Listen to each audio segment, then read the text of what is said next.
ദൈവത്തിന് പ്രശ്നമുണ്ട്. நாம நினைச்சுக்கொள்ள ஆண்டவருக்கு ஏதோ ஒரு பிரச்சனை. ദൈവം എന്തിനാണ് ഈ സമയം വേസ്റ്റ് ചെയ്യുന്നത്? ஆண்டவர் ஏன் இப்படி நேரத்தை விரயமாக்குறார்? നീ നിശബ്ദത അനുഭവിച്ചിട്ടുണ്ടെങ്കിൽ, நீங்கள் அமைதி அனுபவித்ததுண்டானா, അതിന്റെ അർത്ഥം அதனுடைய அர்த்தம் നിന്റെ സമയം വേസ്റ്റ് ആകുന്നു എന്നല്ല. உங்கள் நேரம் விரயமாகிறது என்றால் ദൈവം നിന്നിൽ ഇൻവെസ്റ്റ് ചെയ്യുകയാണ്. தேவன் உங்களுக்குள் தம்முடைய காரியத்தை இறக்கிக் கொண்டிருக்கிறார். ദൈവം അവനെ തന്നെ നിന്നിൽ ഇൻവെസ്റ്റ് ചെയ്യുകയാണ്. தேவன் அவரையே உங்களுக்குள் விதைக்கிறார். ആർക്കും കേൾക്കാത്ത ഒരു വെളിപ്പാടുമായി നീ എഴുന്നേൽക്കാൻ സമയമായെന്നതിന് അർത്ഥം. யாரும் கேட்காத ஒரு வெளிப்பாட்டோடு நீங்கள் எழும்ப வேண்டிய நேரம் வந்தது என்று அர்த்தம். ആരും കാണാത്ത ഒരു നന്മയുമായി, யாரும் பார்க்காத നീ എഴുന്നേൽക്കാൻ സമയമായെന്നതിന് അർത്ഥം. நீங்கள் எழும்ப வேண்டிய நேரம் வந்தது என்று அர்த்தம். മനുഷ്യരാമൻ പറഞ്ഞു. நல்ல கைகளை தட்டி விடாமல் சொல்லுங்க. ഇതെവിടെ കിട്ടിയത്? இது எங்க இருந்து கிடைச்சது? കഴിഞ്ഞ 8 മാസം கடந்த 8 மாதம் ക്രൂസൈഡുകൾ നടന്നില്ല, ക്രൂസൈഡ് നടക്കില്ല, കൺവെൻഷൻ നടന്നില്ല. கன்வென்ஷன் நடக்கல. പക്ഷേ യേശു അവനെ തന്നെ അവർക്ക് പകരുകയായിരുന്നു. ஆனால் இயேசு தம்மை அவர்களுக்கு பகிர்ந்து கொடுத்து கொண்டிருந்தார்.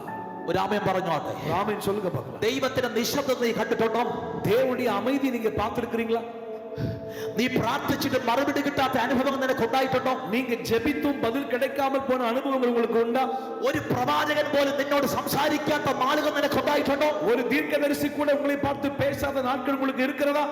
ഒരു വചനം പോലും നിന്നോട് ഇടപെടാത്ത നാളുകൾ നിനക്ക് ഉണ്ടായിട്ടുണ്ടോ? ஒரு வசனம் கூட உங்ககிட்ட பேசாத நாட்கள் உங்களுக்கு உண்டாயிருக்கிறதா? നമ്മൾ ചിന്തിച്ചിട്ടില്ല എന്തോ ദൈവത്തിന് പ്രശ്നമുണ്ട്. நாம நினைச்சுக்கொள்ள ஆண்டவருக்கு ஏதோ ஒரு பிரச்சனை. ദൈവം എന്തിനാണ് ഈ സമയം വേസ്റ്റ് ചെയ്യുന്നത്? ஆண்டவர் ஏன் இப்படி நேரத்தை விரயமாக்குறார்? നീ നിശബ്ദത അനുഭവിച്ചിട്ടുണ്ടെങ്കിൽ, நீங்கள் அமைதி அனுபவித்ததுண்டானா, അതിന്റെ അർത്ഥം அதனுடைய அர்த்தம் നിന്റെ സമയം വേസ്റ്റ് ആകുന്നു എന്നല്ല. உங்கள் நேரம் விரயமாகிறது என்றால் ദൈവം നിന്നിൽ ഇൻവെസ്റ്റ് ചെയ്യുകയാണ്. தேவன் உங்களுக்குள் தம்முடைய காரியத்தை இறக்கிக் கொண்டிருக்கிறார். ദൈവം അവനെ തന്നെ നിന്നിൽ ഇൻവെസ്റ്റ് ചെയ്യുകയാണ്. தேவன் அவரையே உங்களுக்குள் விதைக்கிறார். ആർക്കും കേൾക്കാത്ത ഒരു വെളിപ്പാടുമായി നീ എഴുന്നേൽക്കാൻ സമയമായെന്നതിന് അർത്ഥം. யாரும் கேட்காத ஒரு வெளிப்பாட்டோடு நீங்கள் எழும்ப வேண்டிய நேரம் வந்தது என்று அர்த்தம். ആരും കാണാത്ത ഒരു നന്മയുമായി யாரும் பார்க்காத നീ എഴുന്നേൽക്കാൻ സമയമായെന്നതിന് അർത്ഥം. நீங்கள் எழும்ப வேண்டிய நேரம் வந்தது என்று அர்த்தம். മനുഷ്യരാമൻ പറഞ്ഞു. நல்ல கைகளை தட்டி விடாமல் சொல்லுங்க.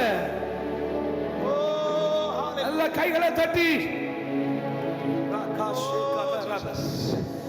ഞാനിങ്ങനെ പ്രസംഗിച്ച 12 മണി വരെ പ്രസംഗിക്കും. நான் இப்படி பிரசங்கம் பண்ணா 12 மணி வரைக்கும் பிரசங்கம் பண்ணுவேன். പക്ഷെ അവസാനിക്കാൻ സമയമായി.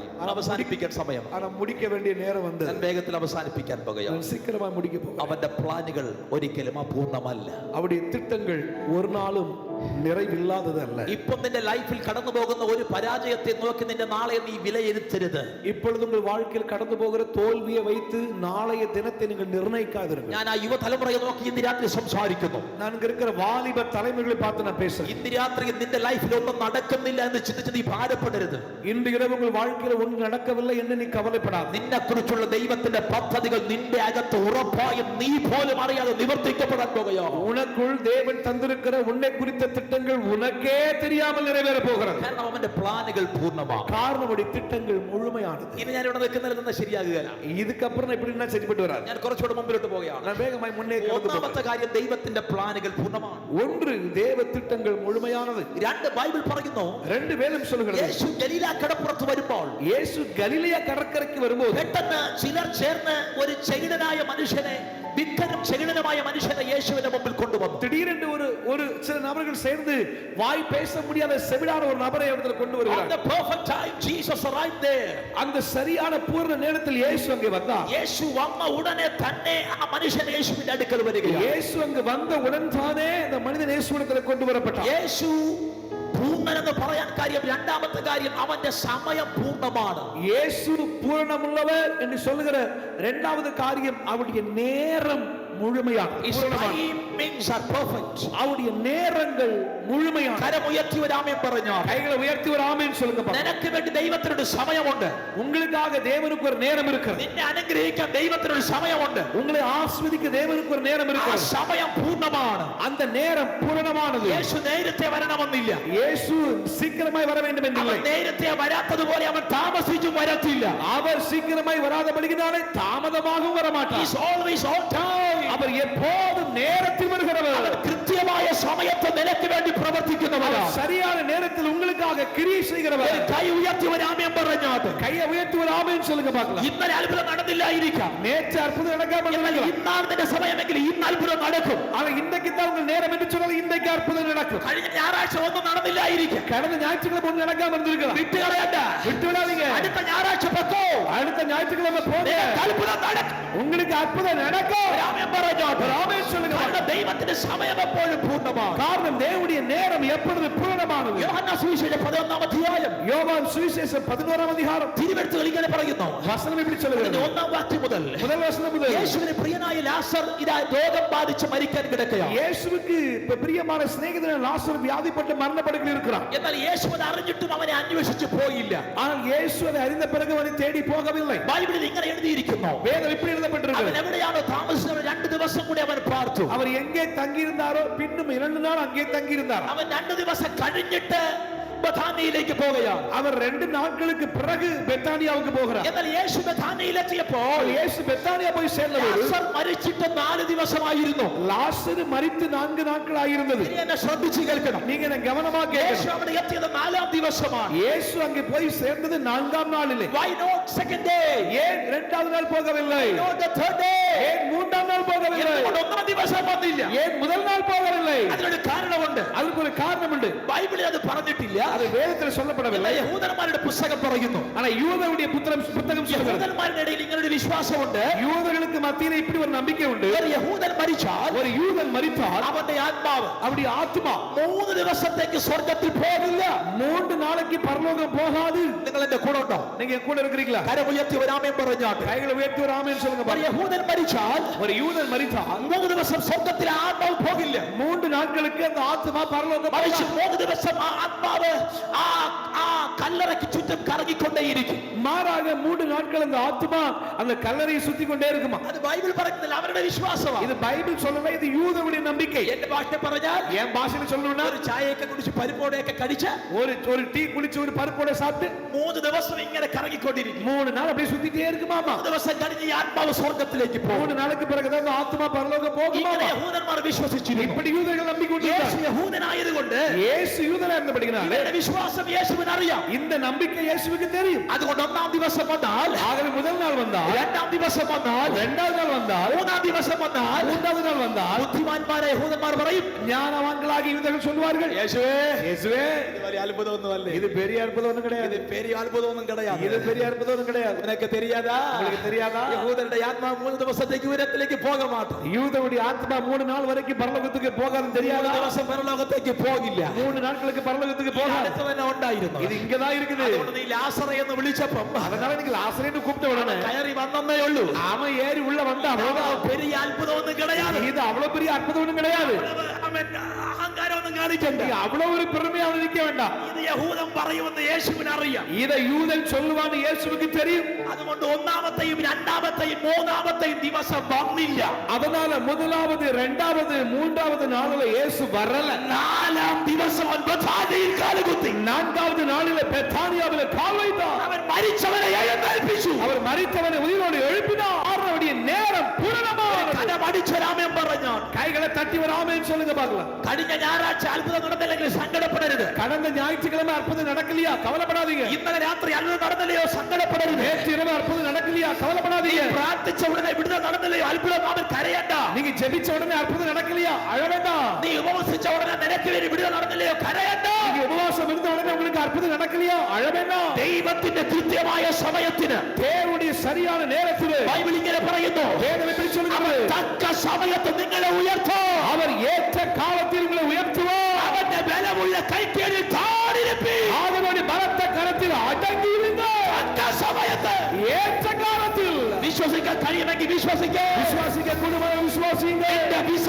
ഓൺ ടൈമിൽ വരും. உங்க விசா நேரத்தில் வரும். നിന്റെ ജോലി ഓൺ ടൈമിൽ വരും. உங்க வேலை ஏற்ற காலத்தில் வரும். നിന്റെ സൗഖ്യം ഓൺ ടൈമിൽ വരും. உங்கள் சுகம் ஏற்ற காலத்தில் வரும். നിന്റെ ആവശ്യം ഓൺ ടൈമിൽ വരും. உங்கள் தேவைகள் ஏற்ற சமயத்தில் சந்திக்கப்படும். കാരണം അവൻ സമയം പാലിക്കുന്ന ദൈവമാണ്. அவர் நேரத்தை கடைபிடிக்கிற கர்த்தர். അവന്റെ സമയം പൂർണ്ണമാണ്. அவருடைய நேரம் பூர்ணமானது. വിശ്വസിക്കുന്നവർ കരം ഉയർത്തി ഒരാമേൻ പറഞ്ഞു. விசுவாசிக்கிறவங்க கைகளை உயர்த்தி நல்ல சத்தமா ஒரு ஆமென் சொல்லுங்க. അടുത്തിരിക്കുന്നവർ ഹായ് ഫൈ കൊടുത്തിട്ട് പറ. பக்கத்துல உள்ளவங்களுக்கு ஒரு ஹை ஃபை கொடுத்து சொல்லுங்க பார்க்கலாம். കരയേണ്ട, സമയത്തിൽ അത്ഭുതം നടക്കുന്നു. அழாதீங்க, ஏற்ற வேளையில் அற்புதம் நடக்கும்.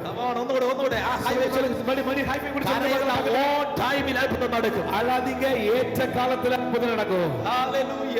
ஹalleluya. ഞാൻ അവസാനിപ്പിക്കാൻ പോകുകയാണ്. நான் முடிக்க போகிறேன். ഒരു കാര്യം കൂടെ പറഞ്ഞു. ஒரு காரியத்தை கூட சொல்றேன். ഒരു കാര്യം കൂടെ പറഞ്ഞു. ஒரு காரியம் கூட சொல்றேன். രണ്ടാമത്തെ കാര്യം അവന്റെ സമയം പൂർണ്ണമാണ്. இரண்டாவது காரியம் அவருடைய நேரம் பூரணமானது. മൂന്നാമത്തെ കാര്യം, மூன்றாவது காரியம், അവന് നിന്നെ കുറിച്ചുള്ള അറിവ് പൂർണ്ണമാണ്. அவருக்கு உங்களை குறித்த அறிவு பூரணமானது. നിങ്ങൾ ബൈബിൾ ഭാഗം വായിച്ചാൽ நீங்கள் வேத பகுதி வாசித்து ഇവൻ യേശുവിന്റെ അടുക്കൽ വന്നപ്പോൾ இவன் இயேசுவிடத்தில் வந்தபோது ഈ ചെകിടനെ യേശു വിളിച്ചുകൊണ്ട് ആ ഊരിന്റെ പുറത്തേക്ക് പോകുകയാണ്. இந்த செவிடனை இயேசு அழைத்துக் கொண்டு அந்த ஊருக்கு வெளியே போகிறார். ഈ പ്രവൃത്തി യേശു അധികം ചെയ്തിട്ടില്ല. இந்த செயல் இயேசு அதிகமாய் செய்தது கிடையாது. യേശു കുഷ്ഠരോഗി വന്നപ്പോൾ അവിടെ വെച്ച് തൊട്ട് സൗഖ്യമാക്കി. இயேசு குஷ்டரோகி அங்கேயே தொட்டு சுகமாக்கினார். ലാസറിനെ അവിടെ പോയി വിളിച്ചെഴുന്നേൽപ്പിച്ചു. லாசருவை அங்கே போய் எழுப்பினார். അവൻ പക്ഷവാത രോഗി അവിടെ പോയി അവിടെ വെച്ച് സൗഖ്യമാക്കി. அவன் திமிர்வாதக்காரனை அங்கு போய் சுகமாக்கினார். രക്തസ്രാവക്കാരി വന്നപ്പോൾ അവിടെ വെച്ച് അവളെ സൗഖ്യമാക്കി. பெரும்பாலுள்ள ஸ்திரியை அங்கே வந்து சுகமாக்கினார். എന്നാൽ ഇവിടെ പതിവിന് വിപരീതമായി യേശു അവനെ പിടിച്ചുകൊണ്ട് ഊരിന് പുറത്തേക്ക് പോകുകയാണ്. ஆனால் இங்கே வழக்கத்திற்கு மாறாக இயேசு அவனை பிடித்துக் கொண்டு ஊருக்கு வெளியே வருகிறார். Why?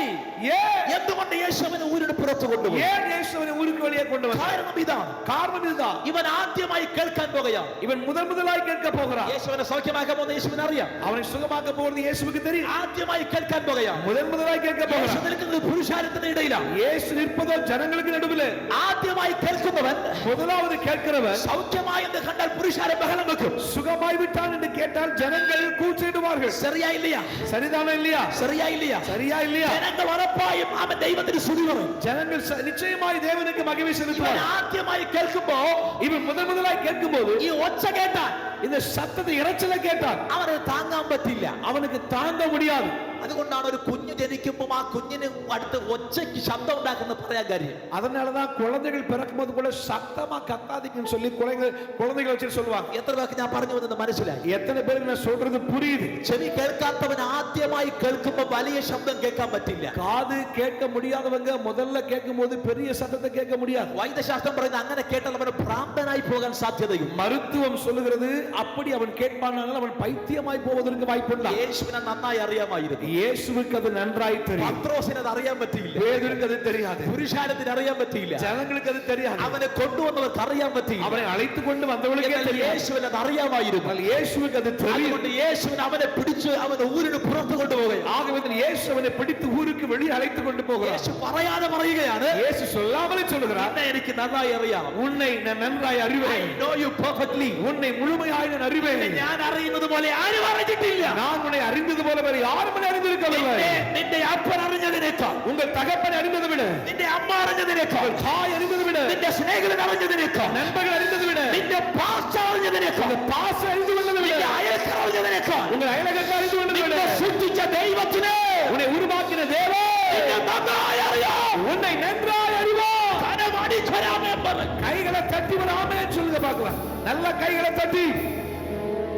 നിന്റെ ഹൃദയത്തിലെ എല്ലാ വേദനയും അവൻ അറിയാം. உங்கள் உள்ளத்தின் எல்லா வேதனை அவர் அறிவார். നിന്റെ കരച്ചിലിന്റെ എണ്ണം പോലും അവൻ അറിയാം. உங்கள் அழுகையின் அளவு கூட அவருக்கு தெரியும். നീ കരഞ്ഞത് വേറെ ആരും കണ്ടിട്ടില്ലല്ലോ. நீங்கள் அழுததை வேற யாரும் பார்க்கவில்லையே. നീ അകത്ത് കരഞ്ഞിട്ട് പുറത്ത് ചിരിച്ച എത്രയോ സാഹചര്യങ്ങളുണ്ട്. நீ உள்ளே அழுது வெளியே சிரித்த எத்தனையோ சூழ்நிலை உண்டு. നിന്റെ കണ്ണുനീരിന്റെ എണ്ണം പോലും ദൈവത്തിന് നന്നായി അറിയാം. உன் கண்ணீரின் எண்ணிக்கை கூட தேவனுக்கு நன்றாக தெரியும். നിന്റെ സങ്കടത്തിൽ നിനക്ക് തുണ നിൽക്കാൻ ലോകത്തിലെ ഒരു മനുഷ്യനും ഉണ്ടായില്ലായിരിക്കാം. உங்கள் வேதனையில் உங்களோடு கூட தொடர்ந்து வருவதற்கு எந்த மனிதனும் இல்லாமல் നിന്റെ இருக்கலாம். വേദനയുടെ ആഴം ആർക്ക് മനസ്സിലായില്ലായിരിക്കും. உங்கள் வேதனையின் ஆழம் யாருக்கும் புரியாமல் இருக்கலாம். പക്ഷെ നിന്നെ നന്നായി അവൻ അറിയുന്നു. ஆனால் உங்களை நன்றாய் அவர் அறிவார். ഒരു കഥ മാത്രം പറഞ്ഞ് നമ്മൾ പ്രാർത്ഥിക്കാൻ പോകും. ஒரு கதை சொல்லி நான் முடிக்க போகிறேன். ഒരിക്കൽ അമേരിക്കയിൽ ഒരു എഞ്ചിനീയർ, മെക്കാനിക്കൽ എഞ്ചിനീയർ ഉണ്ടായിരുന്നു. ஒரு முறை அமெரிக்காவிலே ஒரு மெக்கானிக்கல் என்ஜினியர் இருந்தார். അവരുടെ ഹോബി ഉണ്ടായിരുന്നു. அவருக்கு ஒரு பழக்கம் இருந்தது. ഈ ഫോർഡ് കമ്പനിയുടെ കാർ അവന് ഭയങ്കര ഇഷ്ടമായിരുന്നു. இந்த ஃபோர்டு கம்பெனி கார் அவருக்கு ரொம்ப பிடிக்கும். നിങ്ങൾ തിരിച്ചു പോകും പുറകിലോട്ട് നോക്കിയാൽ മതി, പാസ്റ്റർ സിമിയോന്റെ കാർ ഫോർഡ് കമ്പനിയുടെ കാറാണ്. நீங்க திருப்பி போகும்போது பின்னால பாத்தீங்கன்னா pastor Simeon car Ford car தான். ഈ മനുഷ്യന് ഫോർഡ് കമ്പനിയുടെ കാർ ഭയങ്കര ഇഷ്ടമാണ്. இந்த மனுஷனுக்கு இந்த ஃபோர்டு கம்பெனி கார் ரொம்ப பிடிக்கும். ഫോർഡ് കമ്പനി ഒരു പുതിയ കാർ ഇറക്കുമ്പോൾ ആദ്യത്തെ കാർ ഈ മനുഷ്യൻ വാങ്ങും. இந்த ஃபோர்டு கம்பெனில ஏதாவது புது கார் அவங்க வெளிய இறக்குறாங்கன்னா முதல்ல வந்து வாங்குவாங்க. ഹൈവേയിൽ കൂടെ വേഗത്തിൽ അദ്ദേഹം ഓടിച്ചു പോകും. அதை வாங்கி அந்த சாலையில ரொம்ப வேகமா ஓட்டி അദ്ദേഹത്തിന്റെ ഹോബിയായിരുന്നു. இது அவருடைய பழக்கமா இருந்தது. അങ്ങനെ ഒരിക്കൽ ഫോർഡ് കമ്പനി ഒരു പുതിയ കാർ ഇറക്കി. ஒரு முறை இப்படி இந்த ஃபோர்டு கம்பெனி ஒரு கார் புதிய வெளிவிட்டது. പതിവിൻ പ്രകാരം അദ്ദേഹം ആ കമ്പനിയിൽ പോയി. வழக்கத்தின்படியே அவர் அந்த கம்பெனிக்கு போனார். ഒന്നാമത്തെ കാർ അദ്ദേഹം ക്യാഷ് കൊടുത്ത് മേടിച്ചു. முதல் காரை அவர் பணம் கொடுத்து வாங்கினார். നിറഞ്ഞ സന്തോഷത്തോടെ അദ്ദേഹം ഡ്രൈവിംഗ് സീറ്റിലോട്ട് കയറി. மிகுந்த சந்தோஷத்தோட டிரைவிங் சீட்ல ஏறினார். കാൽ ആക്സിലറേറ്ററിൽ അമർത്തി. அவருடைய கால் ஆக்சிலரேட்டர் வச்சு மிதிச்சார். വണ്ടി വേഗത്തിൽ കുതിക്കുകയാണ്. வண்டி வேகமாய் பறக்க ஆரம்பிச்சது. ഹൈവേയിൽ കൂടെ വണ്ടി ഓടുമ്പോൾ அவர் ഹൈവേல വേഗമായി പോകുമ്പോൾ പെട്ടെന്ന് എന്തോ സംഭവിച്ചു. திடீரென்று ஏதோ ஒன்று நடந்தது. ആ വണ്ടി അവിടെ നിന്നു. அந்த வண்டி அங்க நின்றது. അദ്ദേഹം ആ വണ്ടി ഒതുക്കി ആ ഹൈവേയുടെ സൈഡിൽ ഒതുക്കുന്നു. அவர் அந்த வாகனத்தை அந்த ரோட்டு ஓரமா நிறுத்தினார். ആ മനുഷ്യൻ മെക്കാനിക്കൽ എഞ്ചിനീയർ ആണ്. அந்த മനുഷ്യൻ ഒരു മെക്കാനിക്കൽ എഞ്ചിനീയർ. കാറിനെ കുറിച്ച് നല്ല ധാരണയുണ്ട്. കാറെ കുറിച്ച് നല്ല അറിവ് അവർക്കുണ്ട്. നമ്മൾ ബോണറ്റ് തുറന്നിട്ട് നോക്കുകയല്ല, അദ്ദേഹം ബോണറ്റ് തുറന്ന് എന്താണ് പ്രശ്നമെന്ന് നോക്കി. നമ്മളെ പോലെ பானட்டை திறந்து என்னன்னு பார்க்க மாட்டார். பானட்டை திறந்து வேடிக்கை பார்க்க மாட்டார். பானட்டை திறந்து அவர் பிரச்சனை சரி பண்றாள். അദ്ദേഹം അത് ശരിയാക്കാൻ തുടങ്ങി. அவர் சரியாக்க ஆரம்பிச்சார். എത്ര പരിശ്രമിച്ചിട്ടും எவ்வளவு முயற்சி பண்ணி പഠിച്ച പണി 18 നോക്കിയിട്ട് നടന്നില്ല. அவர் படிச்ச எல்லா படிப்பை தலையில உருக்கி ஊத்தி ஒண்ணுமே நடக்கல. അദ്ദേഹത്തിന് മനസ്സിലായി കമ്പനി കൊണ്ടുപോയേ പറ്റൂ. அவருக்கு புரிஞ்சது இந்த கம்பெனிக்கு தான் கொண்டு മനുഷ്യൻ ആ കാർ അടച്ചിട്ടിട്ട് അടുത്തിരുന്ന ആ വരുന്ന വണ്ടിക്ക് കൈ കാണിക്കുകയാണ്. அந்த மனிதன் காரை அடைச்சிட்டு பக்கத்து வழியே வருகிற வண்டிகளுக்கு கை காட்டுறார். ഏതെങ്കിലും വണ്ടി കയറി കമ്പനി പോകാം. ஏதாவது ஒரு வண்டியில ஏறி கம்பெனிக்கு போயிடலாம். കുറച്ച് സമയം കഴിഞ്ഞപ്പോൾ கொஞ்ச நேரம் போன போது ഒരു വയോധികനായ മനുഷ്യൻ, ஒரு വയதான ஒரு மனிதர், ഒരു അപ്പച്ചൻ, ஒரு தாத்தா ഒരു സൈക്കിൾ ചവിട്ടിക്കൊണ്ട് വരികയാണ്. ஒரு சைக்கிள் ஓட்டிட்டு வர்றார். അദ്ദേഹം ചവിട്ടി ചവിട്ടി കാറിനടുത്തെത്തിയപ്പോ அவரு சைக்கிள் மிதிச்சு மிதிச்சு கார் கிட்ட வந்தவனு ഈ മനുഷ്യനെ കണ്ടു. இந்த மனுஷனை பார்த்தார். അദ്ദേഹം ചോദിച്ചു, വാട്ട് ഹാപ്പൻഡ്? அவர் கேட்ட என்னாச்சு? അദ്ദേഹം പറഞ്ഞു, എന്റെ കാർ കേടായി. அவர் சொன்ன என் கார் ரிப்பேர் ஆயிட்டு, ഇത് ശരിയാക്കാൻ പറ്റുന്നില്ല. சரியாக்க முடியல. ഞാൻ ഒരു വണ്ടിക്ക് ഇങ്ങനെ കൈ കാണിച്ച് നിർത്തി പോകാൻ ആഗ്രഹിക്കുകയാണ്. நான் ஏதாவது ஒரு வண்டிக்கு கை காட்டி நிறுத்தி ஏறி போக விரும்புறேன். അദ്ദേഹം അവൻ ഇങ്ങനെ പറഞ്ഞു, அவர் இப்படி சொன்னார், ഞാനൊന്ന് ശ്രമിച്ചു നോക്കട്ടെ. நான் முயற்சி பண்ணி பார்க்கட்டுமான்னு கேட்டார். ആ ചെറുപ്പക്കാരൻ പറഞ്ഞു, அந்த வாலிபன் சொன்னா, I M A mechanical engineer. நான் ஒரு மெக்கானிக்கல் இன்ஜினியர். എന്നെ കൊണ്ട് കഴിയുന്നത് മുഴുവൻ ഞാൻ ശ്രമിച്ചു. என்னால என்ன முடியுமோ எல்லாம் முயற்சி பண்ணிட்டேன், നടന്നില്ല. நடக்கல. അപ്പച്ചൻ എന്താ കാണിക്കാനാ? தாத்தா நீர் என்ன பண்ண போறீங்க? പക്ഷെ അപ്പച്ചൻ ഭയങ്കരമായി നിർബന്ധിച്ചു. ஆனா தாத்தா கொஞ்சம் கட்டாயப்படுத்திய பேச. അങ്ങനെ നിർബന്ധത്തിനൊടുവിൽ அப்படி அவர் ரொம்ப கட்டாயப்படுத்தி നീരസത്തോടെ അദ്ദേഹം അനുവദിച്ചു. அவர் மனசே இல்லாம ആ அனுமதிச்சார். വയോധികൻ ആ ബോണറ്റിന്റെ അടുത്തോട്ട് വന്നു. அந்த தாத்தா அந்த பானட் கிட்ட வந்தார். 2 സെക്കൻഡ് എന്തൊക്കെയോ അദ്ദേഹം അവിടെ ചെയ്തു. 2 வினாடி ஏதோ உங்க பண்ணார். അദ്ദേഹം ആ ചെറുപ്പക്കാരോട് പറഞ്ഞു, அவர் அந்த வாலிபனை பார்த்து சொன்னார், കാറിനകത്ത് കയറി സ്റ്റാർട്ട് ആക്കി இப்ப നോക്ക്. காருக்குள்ள ஏறி ஸ்டார்ட் பண்ணுங்கன்னாரு. അദ്ദേഹം പുച്ഛത്തോടെ அவர் வந்து அவனை பார்த்தார். 2 മിനിറ്റ്, 2 நிமிஷம், ഞാൻ അരമണിക്കൂറിട്ട് പരിശ്രമിക്കും, 1/2 மணி நேரம் நான் முயற்சி பண்ணி ഇതുവരെ നടന്നില്ല. ஒண்ணும் நடக்கல. പക്ഷെ നിർബന്ധത്തിന്റെ ഒടുവിൽ ஆனா அவர் ആ கட்டாயப்படுத்தின ചെറുപ്പക്കാരനകത്ത് കയറി அந்த வாலிபன் உள்ள ஏறினார். വണ്ടി സ്റ്റാർട്ട് ആയി. வண்டியை ஸ்டார்ட் பண்ணார். അത്ഭുതം എന്ന് പറയട്ടെ, அற்புதம் சொல்லட்டுமா? ആ വണ്ടി സ്റ്റാർട്ട് ആയി. அந்த வண்டி ஸ்டார்ட் ஆயிடுச்சு. അദ്ദേഹത്തിന് അത്ഭുതം തോന്നി. அவருக்கு ആ ஆச்சரியமாயிடுச்சு. മനുഷ്യൻ ഇറങ്ങി அந்த மனுஷன் இறங்கினார். ആ വയോധികന് ഷേക്കിന് കൊടുത്തു. அந்த தாத்தா கை கொடுத்தார். ആദ്യത്തെ ചോദ്യം ഇതാണ്, முதல் கேள்வி இது, Who are you? யார் நீங்கள்? Who are you? நீங்கள் யார்? ആ വയോധികൻ പറഞ്ഞു, அந்த தாத்தா சொன்னார், I'm Henry Ford. நான் தான் ஹென்றி ஃபோர்டு. അർത്ഥം, அப்படி அர்த்தம், നീ ഈ കൊണ്ടുവന്ന കാറില്ലേ, நீ ஓட்டி கொண்டு வந்த இந்த காரை, ആ കാർ കമ്പനി എന്റേതാ. அந்த கார் கம்பெனி ஓனர் நான் தான் அப்படின்னார்.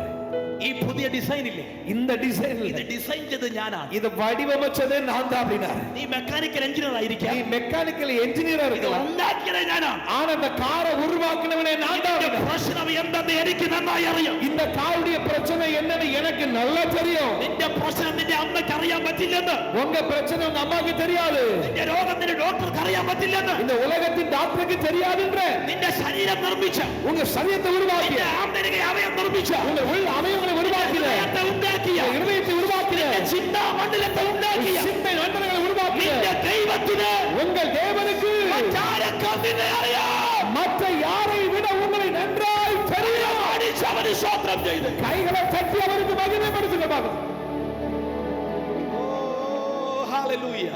நல்ல கைகளை ഈ தட்டி. രാത്രി ഞങ്ങൾ പ്രസംഗിച്ചത് നിന്നെ ഉണ്ടാക്കിയ ദൈവത്തെ കുറിച്ചാണ്. இன்று இரவு நாங்கள் பிரசங்கித்தது உங்களை உருவாக்கின தேவனை குறித்து. അവൻ സകലവും നന്നായി ചെയ്തു. அவர் எல்லாவற்றையும் நன்றாய் செய்தார். അവന്റെ പ്ലാനുകൾ പൂർണ്ണമാണ്, அவருடைய திட்டங்கள் பூரணமாக, അവന്റെ സമയം പൂർണ്ണമാണ്, அவருடைய நேரம் பூரணமாக, അവന് നിന്നെ കുറിച്ചുള്ള അറിവ് പൂർണ്ണമാണ്. அவருக்கு உங்களை குறித்த அறிவு ഈ பூரணமாக. രാത്രി இந்த இரவிலே ആ ദൈവത്തിന്റെ മുമ്പിൽ அந்த தேவனுக்கு முன்பாக നിന്നെ പൂർണ്ണമായി വിട്ടുകൊടുക്കാൻ പറ്റുമെങ്കിൽ உங்களை பூரணமாய் ஒப்பு கொடுப்பீர்களா? നിന്നെ നിർമ്മിച്ചവൻ, உங்களை உருவாக்கினவர், നിന്റെ പ്രശ്നങ്ങളെ അറിഞ്ഞവൻ, உங்கள் பிரச்சனை அறிந்தவர், നിനക്ക് വേണ്ടി പ്ലാൻ വരച്ചവൻ, உங்களுக்காக திட்டத்தை வடிவமைத்தவர், നിന്റെ ഭാവിയെ അവന്റെ കയ്യിൽ വെച്ചിരിക്കുന്നവൻ உங்கள் எதிர்காலத்தை அவர் கரத்திலே வைத்திருக்கிறவர் ഈ രാത്രി இந்த இரவிலே നിനക്ക് വേണ്ടി അത്ഭുതം ചെയ്യും. உங்களுக்காக அற்புதம் செய்வார். എത്ര പേർക്ക് ഇന്ന് രാത്രി അവന്റെ മുമ്പിൽ ഏൽപ്പിക്കാൻ സമയമുണ്ട്? எத்தனை பேர் இந்த இரவில் உங்களை அவருக்கு முன்பதாக அர்ப்பணிப்பீர்கள்? കൈ ഉയർത്തിയവരെല്ലാം ദയവായി ഒന്ന് ചാടി എഴുന്നേറ്റോ. கை உயர்த்தின எல்லாரும் வேகமாக எழும்பி நில்லுங்க பாருங்க. കഴിയുമെങ്കിൽ എല്ലാവരും ദയവായി നിങ്ങളുടെ ഇരിപ്പിടങ്ങളെ വിട്ട് മുമ്പിലോട്ട് വന്നാണ്. முடிந்தால் இருக்கிற இடங்களை விட்டு எல்லாரும் இங்கே முன்னால் வரும்படிக்கான Pastors can stay back, others all. பாஸ்டர்ஸ்க்கு பின்னாடி இருக்கட்டும், மற்ற எல்லாரும் முன்னால ദയവായി കഴിയുമെങ്കിൽ ദയവായി മുമ്പിലോട്ട് ഓടി ഓടി ഓടി വന്നാണ്, ഓടി വന്നാണ്. வெட்கப்படாதீங்க, கூச்சப்படாதீங்க, முடிந்த எல்லாம் முன்னாடி இந்த இடத்துக்கு வாங்க, முன்னாடி வாங்க, வாங்க வாங்க, ஓடி வாங்க, ഓടി വന്നാട്ടെ, ഓടി വന്നാട്ടെ, ഓടി വന്നാട്ടെ. எல்லாரும் வாங்க, எல்லாரும் வாங்க. ഈ രാത്രി അവൻ നിങ്ങളെ തൊടാൻ പോകുകയാണ്. இந்த இரவு அவர் உங்களை தொட போகிறார். നിന്റെ രോഗം എത്ര വലിയതായിരുന്നാലും உங்கள் வியாதி எவ்வளவு பெரிதா இருந்தா അവരെ സൗഖ്യമാക്കാൻ പറ്റും. அவர் சுகமாக்க. കംറാണി മുമ്പിലോട്ട് വന്നാണ്. ദയവായി ஓடி வாங்க, இங்க வாங்க, இந்த மேட்டுக்கு வாங்க, இங்க வந்துருங்க. உங்களுக்கான இடம் தான். നിന്റെ പാപം എത്ര കടുംചുവപ്പായിരുന്നാലും உங்கள் பாவங்களோடு கடும் சிவப்பா இருந்தால் അവനെ ഹിമം പോലെ വെളുപ്പിക്കും. அவர் பஞ்சை போல ഈ வெண்மையாக்குவார். രാത്രി ദയവായി നിങ്ങളുടെ ഇരിപ്പിടങ്ങളെ വിട്ട് എഴുന്നേറ്റ് വന്നാണ്. இந்த இரவு தயவாய் உங்கள் இருப்பிடத்தை விட்டு முன்னாடி வாருங்க. അനുസരിക്കുന്നത് യാഗത്തെക്കാളും ശ്രദ്ധിക്കുന്നത് മുട്ടാടുകളുടെ മേധസ്സിനേക്കാളും നല്ലത്. Come forward. கீழ்ப்படிதல் பலியை பார்க்கிலும் கீழ்ப்படிதல் உத்தமம் என்று சொல்லுகிறது. സഹോദരന്മാർക്ക് ഇടത് ഭാഗത്ത്, സഹോദരന്മാർക്ക് വലത് ഭാഗം. சகோதரர் வந்து இங்கே வலது பக்கத்துக்கு நிக்கலாம். சகோதரர்கள் பெண்கள் நில்லுங்க பக்கம். Come on, ഓടി ഓടി ஓடி வாங்க. ആധാരമേ, അழைത്തവരേ, ஓடி வாங்க. ஆதாரமே, அழைத்தவரே, ഓ அழைத்தவரே, എൻ ഊഴിയത്തിൻ ஆதாரமே. എല്ലാ കണ്ണുകളും ഈ രാത്രി അടഞ്ഞാണ്. எல்லா கண்கள் தெருவில் மூடட்டும். നിങ്ങൾ ഈ ഗ്രൗണ്ടിൽ നിൽക്കുമ്പോൾ, நீங்கள் இந்த மைதானத்தில் இருக்கும்போது ഒരു നിമിഷം നമ്മുടെ ഹൃദയങ്ങളെ യേശുവിന്റെ മുമ്പിൽ ഒന്ന് ഏൽപ്പിച്ചു കൊടുക്കണം. ஒரு நிமிடம் உங்கள் உள்ளத்தை இயேசுவுக்கு ஒப்புக் கொடுங்களேன். ഇന്ന് രാത്രി ചില ദൈവം ശക്തമായി തൊടും. இன்று இரவு தேவ சத்தத்தோடு ദൈവം ചിലരുടെ ശക്തമായി അവന്റെ ആത്മാവിനാൽ സ്പർശിക്കും. இன்று இரவு தேவன் சிலரை வல்லமையாய் தம்முடைய ഈ ஆவியால் സെക്കൻഡ് ബാക്കി എല്ലാം നിങ്ങൾക്ക് മറക്കാം. இந்த நொடி நீங்கள் வாழ்க்கையில் மறக்க போவதில்லை. നിങ്ങളുടെ അടുത്തിരിക്കുന്ന ആരെന്നും എല്ലാം നിങ്ങൾക്ക് മറക്കാം.